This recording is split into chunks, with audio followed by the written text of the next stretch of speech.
कि हम भगवान श्री रामचंद्र जी के चिंतन में, भगवान श्री रामचंद्र जी के दर्शन में हमारे सारे कामों को त्याग कर हमको पहले श्री रामचंद्र जी के कार्य को रखना चाहिए। क्यों रखना चाहिए? क्योंकि वही अंतिम सत्य है, सत्यचित आनंद है, बाकी सारा संसार मिथ्या है।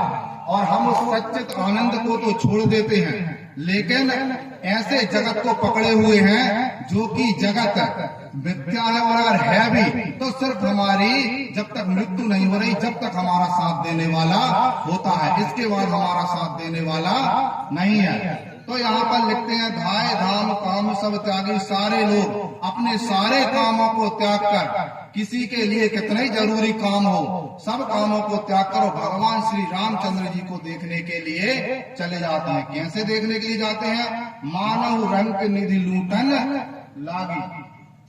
मानो रंक हो, जन्म जन्मांतर का जो भिखारी हो, जिसके पास बिल्कुल भी निधि ना हो, पैसा ना हो, और उसे कभी ऐसा अवसर प्राप्त हो जाए कि भैया वहाँ पे निधि डली हुई है, निधि बट रही है, तुम चले जाओ, तो जैसे जन्म जन्मांतर का जो भिखारी है वो उस निधि को लूटने के लिए जाए, ऐसे यहाँ पर राम जी के दर्शनों के लिए सारे लोग आ जाते हैं। क्योंकि वास्तव में सच्ची निधि तो यही है। मीरा जी ने गाया है, पायो जी मैंने राम रतन धन पायो।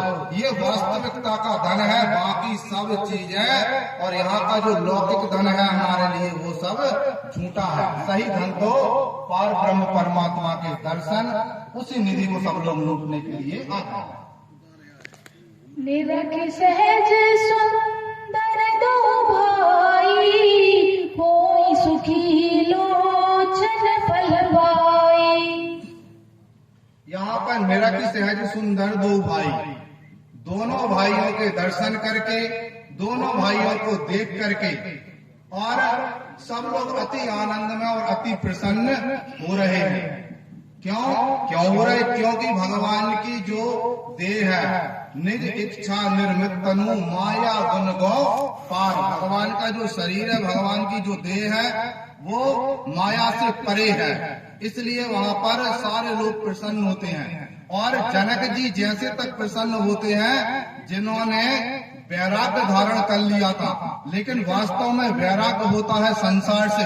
वह वैराग्य किस काम का? जिसको भगवान के दर्शन करके अनुराग की उत्पत्ति ना हो।